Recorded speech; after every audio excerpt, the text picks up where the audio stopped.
So is your power bill going up or down on the 1st of July? It should be a relatively easy question to answer, but it's not, because not only are power prices changing on the 1st of July, but also there's a whole bunch of rebates that are changing as well. There are new rebates starting, there are old rebates ending. So what I've tried to do this week is to crunch all those numbers together and try and answer this question for people. Is your power bill going to go up or down next year? So here's what I've come up with.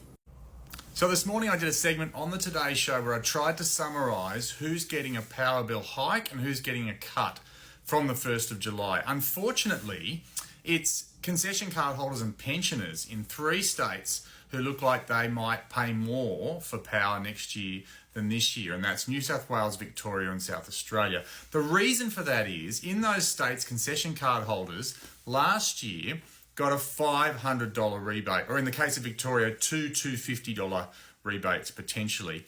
This year, you're not going to get that anymore from 1st of July. You're going to get a $300 rebate, which everybody in the country's getting, but it'll be less than the $500 next year. And that's why you got those red numbers for concession card holders in the table, New South Wales, Vic and SA. I've tried to factor in there also what's going to happen to the government reference price, that government benchmark price for electricity, which is going slightly up or slightly down depending on which state you live in. In all 3 of those states, there's a slight drop in the government reference price between sort of $17 and $100.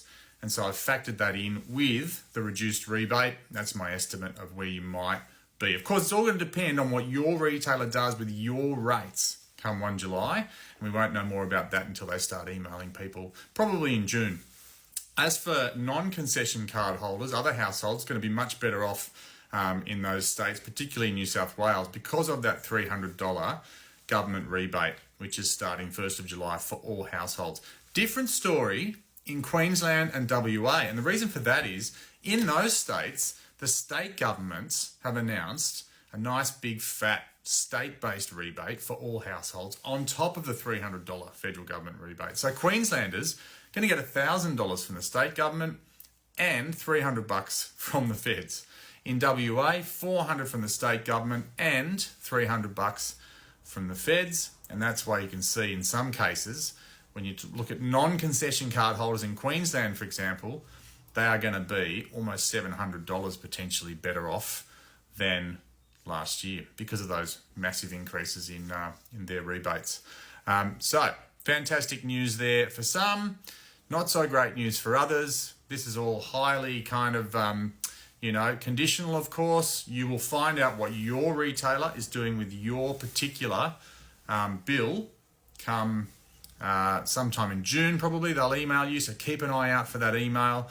It's really important you know exactly what's happening with your plan, because just because the government reference price is going up or down by $50 or $100 doesn't mean that's what's happening to your plan.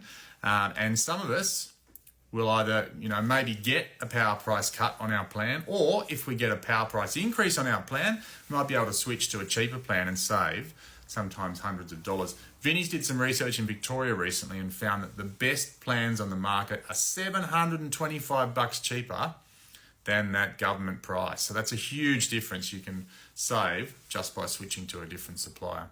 My name's Joel. I'm a money saving guy. Follow me here for more daily money saving info and tips, and I'll let you know as we find out more about what's happening with power prices leading up to 1 July. Have a great day.